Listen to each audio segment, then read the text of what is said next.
ജിന്നിനെ കുറിച്ച് വിശദീകരിച്ച ഭാഗം ഉറക്കെ വായിക്കാതെ നിങ്ങൾക്ക് ധൈര്യമുണ്ടോ? ധൈര്യമുണ്ടോ? ധൈര്യമുണ്ടോ? ധൈര്യമുണ്ടോ?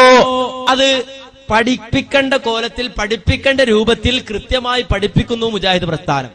അത് ഇന്നല്ല, ഇന്നലെയല്ല, മിനിഞ്ഞാന്നല്ല, നാലാം നാളല്ല. മുജാഹിദ് പ്രസ്ഥാനം എന്നുണ്ടായോ അന്ന് മുതൽ ഇന്ന് വരെ പഠിപ്പിച്ചിട്ടുണ്ട്. ഇത് ഞാൻ പറയുമ്പോ വെറുതെ പറയല്ല. നിങ്ങൾക്ക് രണ്ട് പുസ്തകം ഞാൻ ഇപ്പൊ പരിചയപ്പെടുത്താം. ഒന്ന് കെ മൊയ്തു മൗലവി എഴുതിയ പുസ്തകമായത്.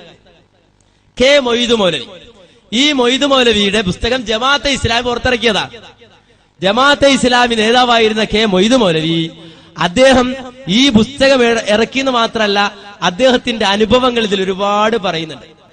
അതിന്റെ അകത്ത് ചാത്തനെയും അതുപോലെ തന്നെ പോത്തനെയും ഒക്കെ വിശദീകരിക്കുന്നുണ്ട്. അതുപോലെ സമൂഹത്തിൽ നടപാടിയിരുന്ന ജിന്നുവാദ അതുപോലുള്ള പ്രവർത്തനങ്ങളെ സംബന്ധിച്ച് പറഞ്ഞിട്ടുണ്ട്. ഇതെല്ലാം പൈശാചികമായ ബന്ധപ്പെട്ട കാര്യങ്ങളാണ്. ചിലർക്ക് പിശാചിന്റെ സഹായം കൊണ്ടുണ്ടാകുന്നതാണ്, ശൈത്താൻ കൂടിയിട്ടുണ്ടാകുന്നതാണ്, ശൈത്താൻ സഹായിച്ചു കൊടുത്തുണ്ടാകുന്നതാണ്. ഇബ്നു തൈമിയുടെ ഉദ്ധരണിയടക്കം എടുത്തുദ്ധരിച്ചിട്ടാണ് ഓർമ്മക്കുറിപ്പുകൾ എന്ന പേരിൽ കെ മൊയ്തു മൗലവി പുസ്തകം തയ്യാറാക്കിയിട്ടുള്ളത്. എന്ന് പറഞ്ഞാൽ ഇപ്പൊ ഉണ്ടായി വിവാദം ഇന്നലെ അങ്ങോട്ട് പൊട്ടിമുളച്ചൊന്നല്ല. ഇതിപ്പോ ഒരു പുതിയ ജിന്ന് വന്നതാ അല്ല. ഇതൊക്കെ നേരത്തെ കെ മൊയ്തു ജമാഅത്തെ ഇസ്ലാമിക്കാര് പോലും അത് വിശദീകരിച്ചിട്ടുണ്ട്. ഇനിയോ ഇത് ഞാൻ ഈ ഗണ്ണന് എന്ന് തുടങ്ങിയോ അന്ന് മുതൽ ഉയർത്തിക്കാണിക്കുന്ന ഒരു സൽസബീലായത്. ഉമർ മൗലവി സാഹിബ് പുറത്തിറക്കുന്ന സൽസബീൽ സ്പെഷ്യൽ, ആ സൽസബീൽ സ്പെഷ്യലിൽ ഡോക്ടർ ഉസ്മാൻ സാഹിബ് എഴുതിയ ഒരു ലേഖനമുണ്ട് ശൈത്താനെ കുറിച്ച്, ജിന്നിനെ കുറിച്ച്, പിശാചിനെ കുറിച്ച്. ആ ലേഖനമുണ്ട് കേരള നേതൃത്വത്തിൽ മുജാഹിദീന്റെ അനിഷേധ്യനായ അമരക്കാരനായിരുന്ന ഡോക്ടർ ഉസ്മാൻ സാഹിബ് എഴുതിയ, കെ ഉമർ മൗലവി പുറത്തിറക്കിയ ഈ സൽസബീൽ സ്പെഷ്യലിൽ ജിന്നിനെ കുറിച്ച് വിശദീകരിച്ച ഭാഗം ഉറക്കെ വായിക്കാതെ നിങ്ങൾക്ക് ധൈര്യമുണ്ടോ? കേരള നേതൃത്വത്തിൽ മുജാഹിദീന്റെ കഴിഞ്ഞുപോയ ഒരു പ്രസിഡന്റ്, കേരള നേതൃത്വത്തിൽ മുജാഹിദീന്റെ കഴിഞ്ഞുപോയ ഒരു പ്രസിഡന്റ്, അദ്ദേഹം നമ്മോടൊപ്പമില്ല. അദ്ദേഹം റബ്ബിന്റെ സവിധത്തിലേക്ക് മാറിയിരിക്കുന്നു. അദ്ദേഹത്തിന്റെ കബറിനെ അല്ലാഹു വിശാലമാക്കി കൊടുക്കുമാറാകട്ടെ. ആരാണ് അദ്ദേഹം? ഡോക്ടർ ഉസ്മാൻ സാഹിബ്. നിരീശ്വരവാദിയായിരുന്ന ഡോക്ടർ ഉസ്മാൻ സാഹിബ്, നിലമ്പൂരിന്റെ അഭിമാനമായിരുന്ന ഡോക്ടർ ഉസ്മാൻ സാഹിബ്, മലപ്പുറത്തിന്റെ രോമാഞ്ചമായിരുന്ന ഡോക്ടർ ഉസ്മാൻ സാഹിബ്, കേരള നേതൃത്വത്തിൽ മുജാഹിദീന്റെ അമരക്കാരനായിരുന്ന ഡോക്ടർ ഉസ്മാൻ സാഹിബ്. അദ്ദേഹത്തിന്റെ പേരിന് മുന്നില് ഡോക്ടർ എന്നൊരു സ്ഥാനപ്പേരുണ്ടായിരുന്നു. ആ ഡോക്ടർ എന്ന സ്ഥാനപ്പേര് അദ്ദേഹത്തിന് കിട്ടിയപ്പോ ഡോക്ടർ ഉസ്മാൻ സാഹിബ് ഇസ്ലാമിക ആദർശത്തെ മറന്നില്ല, ഇസ്ലാമിക ആദർശത്തെ കൊഞ്ഞനം കാട്ടിയില്ല. ഒരു ഡോക്ടറായി എനിക്ക് അനുസരിച്ചുകൊണ്ട് ഇസ്ലാമിക ആദർശങ്ങളെ വളച്ചുകെട്ടാം എന്ന് ഡോക്ടർ ഉസ്മാൻ സാഹിബ് തീരുമാനിച്ചില്ല. അതുകൊണ്ട് എന്താ ഉണ്ടായത്? അദ്ദേഹം ഒരു ലേഖനം എഴുതി. എവിടെ? സൽസബീലിൽ. സൽസബീലിൽ ഒരു ലേഖനം. എന്താണ് ലേഖനം? മറ്റൊന്നുമല്ല, ഡോക്ടർ ഉസ്മാൻ സാഹിബ് ഈ സൽസബീൽ എഴുതിയ ലേഖനം എന്താണെന്നറിയോ? എന്നാൽ ഖുർആൻ ഈ വിഷയത്തിന് നൽകിയ പ്രാധാന്യം നോക്കുമ്പോൾ നാം ഇനിയും വളരെയധികം ഇത് സംബന്ധിച്ച് ചിന്തിക്കുകയും പഠിക്കുകയും ചെയ്യേണ്ടിയിരിക്കുന്നു. അങ്ങനെ പഠിക്കുമ്പോൾ നമ്മെ തുറച്ചു നോക്കുന്ന മുഴുവൻ ആധുനിക പ്രശ്നങ്ങളും ഇതുമായി ബന്ധപ്പെട്ട് കിടക്കുന്നതാണെന്ന് മനസ്സിലാക്കാൻ പ്രയാസമില്ല. ശാസ്ത്രത്തിന്റെയും മനഃശാസ്ത്രത്തിന്റെയും മറ്റും വളർച്ചയും യാഥാസ്ഥികത്വത്തിനും അന്ധവിശ്വാസത്തിനുമെതിരിൽ അഭ്യസ്തവിദ്യരുടെയും ബുദ്ധിജീവികളുടെയും ഇടയിൽ വളർന്നു വന്നിട്ടുള്ള മനോഭാവവും ജിന്ന് ശൈത്താൻ മുതലായ വിഷയങ്ങളെ തീരെ നിഷേധിക്കുന്നതിലേക്കും അവഗണിക്കുന്നതിലേക്കും ചില ഉൽപ്പതിഷ്ണു പണ്ഡിതന്മാരെയും ചിന്തകന്മാരെയും എത്തിച്ചു. പലരും തീരെ നിഷേധിക്കുന്നവരല്ലെങ്കിലും ഈ വിഷയത്തെക്കുറിച്ച് പറയുന്നതും എഴുതുന്നതുമെല്ലാം കുറച്ച് പഴഞ്ചനാണെന്ന് ധരിച്ച മട്ടാണ്. നേർമാർഗം ലഭിക്കാനും മുസ്ലിമായി ജീവിക്കാനും പരിപൂർണ ഇസ്ലാമിക വ്യവസ്ഥയും ഹുക്കൂമത്തെ ഇലാഹിയും എല്ലാം സ്ഥാപിക്കാനും ആധുനിക ശാസ്ത്രീയ ചിന്താഗതിക്ക് യോജിക്കാത്ത ജിന്ന് ശൈത്താൻ പോലുള്ള വിഷയങ്ങളെ അവഗണിക്കുന്നത് കൊണ്ട് ഒരു തകരാറും ഇല്ല. മാത്രമല്ല, ചിലപ്പോൾ അവഗണിക്കുന്നത് കൊണ്ട് ഗുണമേയുള്ളൂ എന്നതാണ് ചിലരുടെ നില. അഭ്യസ്തവിദ്യരുടെയും ബുദ്ധിജീവികളെയും വിളറി പിടിപ്പിക്കാതെ ആകർഷിക്കുവാൻ ആ നിലപാടായിരിക്കും സഹായകരം എന്നാണ് ധാരണ. ഡോക്ടർ ഉസ്മാൻ സാഹിബ് വിമർശിക്കുന്നു. ആരെയാണ് വിമർശിക്കുന്നത്? ഇവിടെ ഹുക്കൂമത്തെ ഇലാഹി സ്ഥാപിക്കുവാൻ വേണ്ടി കടന്നു വരികയും വൈറ്റ് കോളറുകൾ ചമഞ്ഞുകൊണ്ട് ഈ നാട്ടിൽ നിലനിൽക്കുകയും അതേ ആളുകൾക്കിടയിൽ പറഞ്ഞാല് മോശമാണ് എന്ന് സ്വന്തം മനസ്സാക്ഷി അവനെ കുറ്റപ്പെടുത്തുന്ന ജിന്ന് ശൈത്താൻ പോലുള്ള വിഷയങ്ങളെ പറയാതെ മൂടിവെക്കുകയും ചെയ്ത ജമാഅത്തെ ഇസ്ലാമിയെ പോലുള്ള സംഘടനകളെ ഡോക്ടർ ഉസ്മാൻ സാഹിബ് വളരെ ശക്തമായി വിമർശിക്കുകയാണ് ആ ലേഖനത്തിലൂടെ. എന്നിട്ട് ഡോക്ടർ ഉസ്മാൻ സാഹിബ് ആ ലേഖനം വളരെ ശക്തമായി മുന്നോട്ട് കൊണ്ടുപോയി. ആ ലേഖനം എഴുതി. അതിൽ അദ്ദേഹം പറഞ്ഞ മുഴുവൻ കാര്യങ്ങളും ഞാൻ പറയുന്നില്ല. നിങ്ങൾ ഈ സൽസബീലിന്റെ ഒരു കോപ്പി സംഘടിപ്പിച്ചുകൊണ്ട് വായിച്ചു നോക്കുക. അദ്ദേഹം ഈ ലേഖനത്തിലൂടെ ശൈത്താൻ, മനുഷ്യനെ പിഴപ്പിക്കുന്ന പിശാച്, ആ പിശാചിന്റെ തന്ത്രങ്ങളെ കുറിച്ച് പറഞ്ഞു. മാത്രമല്ല ഒരു മനുഷ്യന്റെ ശരീരം, ആ ശരീരത്തിൽ പിശാച് പ്രവേശിക്കുന്നതിനെ കുറിച്ച് പറഞ്ഞു. മരിച്ചുപോയ ഒരാളുടെ ഖരീൻ, ജിന്ന് മറ്റൊരാളുടെ ശരീരത്തിൽ കൂടി സംസാരിക്കുന്നതിനെ കുറിച്ച് പറഞ്ഞു. ആരാണ് പറഞ്ഞത്? ഡോക്ടർ ഉസ്മാൻ സാഹിബ്. എവിടെയാണ് പറഞ്ഞത്? സൽസബീലിലാണ് പറഞ്ഞത്. മഹാനായ ഡോക്ടർ ഉസ്മാൻ സാഹിബ് സൽസബീലിൽ ആ ലേഖനം എഴുതി പൂർത്തിയാക്കി. ആ ലേഖനം മഹാനായ ഉമർ മൗലവി വായിച്ചു നോക്കി. ഏത് ലേഖനം?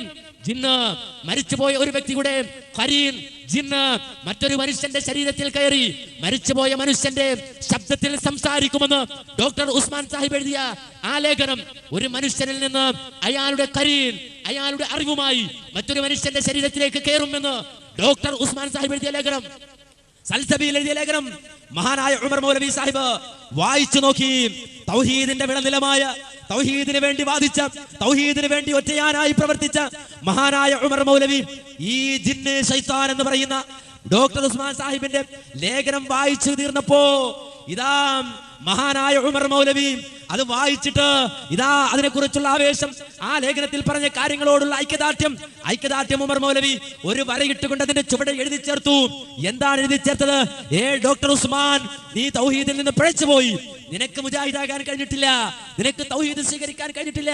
നീ ഇതാ തൗഹീദിൽ നിന്ന് പുറത്തു പോയിരിക്കുന്നു, മുജാഹിദ് പ്രസ്ഥാനത്തിൽ നിന്ന് പുറത്തു പോയിരിക്കുന്നു, നീ മറുകണ്ഠം ചാടിയിരിക്കുന്നു ഉസ്മാനെ എന്നല്ല ഉമർ മൗലവി ഡോക്ടർ ഉസ്മാൻ സാഹിബിനോട് പറയുന്നത്. നേരെ മറിച്ച് ഉമർ മൗലവി ആ ലേഖനത്തിന്റെ അടിയിൽ ഒരു വരയിട്ടിട്ട് എഴുതി വെക്കുകയാണ്, ലില്ലാഹി ദർറുക യാ ഉസ്മാൻ, ലില്ലാഹി ദർറുക യാ ഉസ്മാൻ. മഹാനായ ഉസ്മാൻ സാഹിബ്, ഡോക്ടർ ഉസ്മാൻ സാഹിബ്, ആ ഡോക്ടർ ഉസ്മാൻ സാഹിബിനോട് ഉമർ മൗലവി ആശയപരമായ ഐക്യദാർഢ്യം പ്രഖ്യാപിക്കുകയാണ്. എന്നിട്ട് ഉമർ മൗലവി അതിന്റെ ചുവട്ടിൽ എഴുതി വെച്ചു, പിശാചില്ലെന്ന് വിശ്വസിക്കുന്നവരോട് എനിക്കതിയായ സഹതാപം. ഒരു അറബി കവി പാടിയത് രസാവഹമായിട്ടുണ്ട്. ഞാൻ ഇബ്ലീസിന്റെ പട്ടാളത്തിൽ അംഗമായിരുന്നു, എനിക്ക് സ്ഥാനക്കയറ്റം ലഭിച്ചു, അങ്ങനെ ഇബ്ലീസിന്റെ പട്ടാളത്തിൽ അംഗമായി എന്ന് പണ്ട് ഒരു കവി പാടിയിട്ടുണ്ട് എന്നുകൂടി ഉമർ മൗലവി അതിന്റെ ചുവട്ടിൽ എഴുതി വെച്ചു. ഇതെന്ന് പറഞ്ഞാൽ, ഇതെന്ന് വിശദീകരിച്ചാൽ ചില ആളുകൾ പറയാണ് ജിന്ന് സേവയുടെ ആളുകൾ, മുജാഹിദ് പ്രസ്ഥാനം, ജിന്ന് സേവയുടെ ആളുകളോ, ശൈത്താൻ സേവയുടെ ആളുകള് നാട് നീളെ കാസറ്റ് പ്രചരിപ്പിക്കുന്നു. എന്തെല്ലാം ആരോപണങ്ങളാ! എന്തേ മുജാഹിദ് പ്രസ്ഥാനം ഈ തരത്തിലുള്ള ഒരു ഭിന്നിപ്പിലേക്ക് വരുന്നതിന് മുമ്പ്, അതിനു മുമ്പ് ഡോക്ടർ ഉസ്മാൻ സാഹിബ് എത്ര വ്യക്തമായി എന്തെല്ലാം എഴുതി വെച്ചിട്ടുണ്ട്. ഇതൊരു പുതിയ കാര്യമാണോ? ഒരു പുതിയ വിഷയമാണോ? ഞാൻ ഇതിൽ ഒരു പാരഗ്രാഫ് മാത്രം വായിക്കാം. നിങ്ങൾ നോക്കൂ, പരകായ പ്രവേശം എന്നൊന്നുണ്ട്. എന്താണ് ഈ പരകായ പ്രവേശം?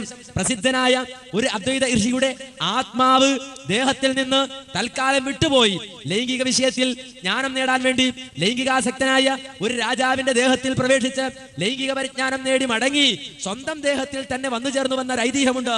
അതുപോലെ പ്രസിദ്ധ സന്യാസിയുടെ ആത്മാവ് മരിക്കുന്നതിന് കുറച്ച് മണിക്കൂറുകൾക്ക് മുമ്പ് തന്റെ ഏറ്റവും പ്രിയപ്പെട്ട ശിഷ്യനായ മറ്റൊരു സന്യാസിയിലേക്ക് പകർന്ന ചരിത്രവും അദ്വൈത സാഹിത്യങ്ങളിൽ കാണാം.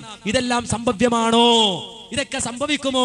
ഒരാള് മറ്റൊരാളിലേക്ക് കയറുക, അയാളിൽ നിന്ന് അത് മറ്റൊരാളിലേക്ക് കയറുക, ഇതൊക്കെ സംഭവിക്കുമോ എന്ന് ചോദിച്ചപ്പോ ഇന്ന് ചില ആളുകൾ അതെ അതെ നവാഗതമായി ഇസ്ലാമിലേക്ക് പുത്തൻവാദവുമായി കടന്നു വന്നവര്, ഇസ്ലാമിക ആദർശത്തെ അപഹരിച്ചവര്, മുജാഹിദ് ആദർശത്തെ തകർത്തവരെന്ന് ഇസ്ലാഹി പ്രസ്ഥാനത്തെ ആക്ഷേപിക്കുന്നത് പോലെ ഒരിക്കലും ഡോക്ടർ ഉസ്മാൻ സാഹിബ് ആക്ഷേപിക്കല്ല. നേരെ മറിച്ച് ഇതൊക്കെ സംഭവ്യമാണോ എന്ന ചോദ്യത്തിന് ഡോക്ടർ ഉസ്മാൻ സാഹിബിന്റെ മറുപടി സംഭവ്യമാണ്. പക്ഷേ അത് ആത്മാവിന്റെ സഞ്ചാര കളികളൊന്നുമല്ല. കൂട്ടുകാരനായ പിശാച് കരീനാണ് ഇങ്ങനെ പരകായ പ്രവേശം നടത്തുന്നു എന്ന് മാത്രം. ഇതൊരു എക്സാമ്പിൾ ഞാൻ വായിച്ചതാണ്. ഇത് ഡോക്ടർ ഉസ്മാൻ സാഹിബ് മുമ്പേ എഴുതി. അന്ന് സംഘടന പിളന്നിട്ടില്ല. അത് പിളന്നിട്ടില്ല എന്ന് മാത്രമല്ല, ഉമർ മൗലവി ലേഖനത്തിന്റെ അടിക്കുറിപ്പിൽ ഉസ്മാൻ ഡോക്ടർ ഉസ്മാൻ സാഹിബിന് ഇതാ ആശയപരമായ ഐക്യദാർഢ്യം പ്രകടിപ്പിച്ചുകൊണ്ട് ഈ സൽസബീൽ പുറത്തു വന്നപ്പോ ഒരുത്തരെങ്കിലും മറുപടി എഴുതാനുണ്ടായോ? ഒരുത്തരെങ്കിലും മറുപടി എഴുതിയോ? ഇന്ന് നമ്മുടെ നാട്ടിലൊക്കെ വെറുതെ ചില ആളുകൾ ഒരു കിറ്റ് നിറയെ സീഡിയുമായി പോവുകയാണ്. എന്താ സീഡിയിലുള്ളത്? ജിന്ന് സിഹർ യാഥാർത്ഥ്യബന്ധ്. ജിന്ന് സിഹർ യാഥാർത്ഥ്യബന്ധ് ആരുടെ പുസ്തകമാണ്? ഞമ്മന്റെ ശൈഖിന്റെ പുസ്തകമാണ്. ഞമ്മന്റെ ശൈഖിന്റെ കാസറ്റാണ്. ഈ പുസ്തകത്തെക്കുറിച്ചും കാസറ്റിനെ കുറിച്ചും ഒന്നും അധികം പറയിപ്പിക്കരുത്. മുജാഹിദ് പ്രസ്ഥാനത്തെ സംബന്ധിച്ചിടത്തോളം വളരെ വ്യക്തമായ നയമുണ്ട്. ഈ പ്രസ്ഥാനത്തിന്റെ 1-ാം തീയതി മുതൽ ഇസ്ലാഹി പ്രസ്ഥാനത്തെ അടുത്തറിഞ്ഞ എല്ലാവർക്കും അറിയാം, ഇവിടെ സെഹറിനെയും അതുപോലെ തന്നെ കുട്ടിച്ചാത്തൻ സേവയെയും ഒക്കെ കണക്കിന് കശക്കുകയും ആ വിശ്വാസത്തെ തകർത്തെറിയുകയും ചെയ്ത പ്രസ്ഥാനമാണ് മുജാഹിദ് പ്രസ്ഥാനം. മുജാഹിദ് പ്രസ്ഥാനം ഒരിക്കലും ഇവിടെ ആളുകളോട് നിങ്ങൾ സിഹർ ചെയ്തോളൂ, ചാത്തൻ സേവ ചെയ്തോളൂ എന്ന് ആഹ്വാനം ചെയ്തിട്ടില്ല. നേരെ മറിച്ച് മുജാഹിദ് പ്രസ്ഥാനം സിഹറിനെ കുറിച്ച് പഠിപ്പിച്ചെങ്കിൽ, സിഹറിനെ കുറിച്ച് പറഞ്ഞു കൊടുത്തെങ്കിൽ അത് പറയുന്നത് എന്തിനാ? നിങ്ങൾ സിഹർ ചെയ്യരുത് എന്ന് പഠിപ്പിക്കാനാണ്. കുട്ടിച്ചാത്തൻ സേവയെ കുറിച്ച് പറഞ്ഞെങ്കിൽ അത് പറഞ്ഞതെന്തിനാ? അത് ചെയ്യരുത് എന്ന് പറയാനാണ്, ചെയ്യണം എന്ന് പറയാനല്ല. ചില ആളുകൾ ഇവിടെ പ്രചണ്ഡമായി പ്രചരിപ്പിച്ചത് എന്താണ്? അതേ ഇപ്പൊ കുട്ടിച്ചാത്ത സേവ തുടങ്ങിയിരിക്കുന്നു മുജാഹിദുകൾ, അതുപോലെ തന്നെ സിഹറിന്റെ പണി തുടങ്ങിയിരിക്കണമെന്ന് കണ്ടോ? എന്തിനാണ് ഈ കള്ളത്തരം? മുജാഹിദ് പ്രസ്ഥാനത്തെ അടുത്തറിയുന്ന ആരെങ്കിലും അത് പറയോ? ആരോപണം പറയല്ലേ കുട്ടിച്ചാത്തൻ സേവ തുടങ്ങി. കുട്ടിച്ചാത്തൻ സേവ ഇല്ല എന്ന് പറയാം മുജാഹിദ് പ്രസ്ഥാനം. ഇവിടെ ധാരാളം മുസ്ലിങ്ങൾ കോട്ടയിൽ പോയിട്ട് കാലിന്റെ വേദനയും മാറി വന്നോൻ അല്ലേ, നടുവേദന മാറി വന്നോൻ, ഓൻ പറയാണ് എന്നെ നടുവേദന മാറി, എന്റെ കാലുവേദന മാറി, ഞാനിപ്പോ ക്രിസ്ത്യാനിയാണ്. ഇതെങ്ങനെ സംഭവിച്ചു എന്ന് ചോദിക്കുമ്പോ എടോ അത് ശൈത്താനാണോ, നിന്റെ കാലുവേദന ഉണ്ടാക്കിയത് ശൈത്താനാണോ എന്ന് പറഞ്ഞാല് ഇത് ശരിയാവൂല, പിന്നെ നീ ക്രിസ്ത്യാനി ആയിക്കോ എന്ന് പറഞ്ഞാൽ പ്രശ്നമൊന്നുമില്ല. ഇതാണോ മുജാഹിദ് പ്രസ്ഥാനം ചെയ്തിട്ട്? എന്നാ നിങ്ങൾക്കറിയോ, മുജാഹിദ് പ്രസ്ഥാനത്തെ എതിർക്കാൻ വേണ്ടി വന്നവനൊക്കെ ഇസ്ലാമിക വിരുദ്ധമായ ആളുകളുടെ കൂട്ടുകെട്ടിൽ പെട്ടേ പോയിട്ടുള്ളൂ. ചരിത്രം സാക്ഷിയാ. എത്രത്തോളം സിഹറിന്റെ വിഷയത്തിൽ പോലും. അത് മാത്രം ഞാൻ ഊന്നി പറയുന്നതിനറിയോ, ഇപ്പോൾ വിവാദം ആ വിഷയത്തിലാണല്ലോ. ഇൻഷാ അല്ലാഹ് ഈ നാട്ടിൽ പ്രചരിപ്പിക്കുന്ന 4 CD, ആ 4 CDയിൽ ഇസ്ലാഹി പ്രസ്ഥാനത്തിനെതിരെ ഉന്നയിച്ചിട്ടുള്ള വാദഗതികളെ മുനയൊടിച്ചുകൊണ്ടുള്ള CD, ഇൻഷാ അല്ലാഹ് അതിന്റെ മറുപടി CD അതേ പ്രമാണങ്ങൾ നിരത്തി വെച്ചുകൊണ്ട് ഉടൻ തന്നെ പുറത്തിറങ്ങും. അതുകൊണ്ട് ഞാൻ വിഷയത്തിന്റെ ആഴത്തിലേക്ക് കടക്കുന്നില്ല.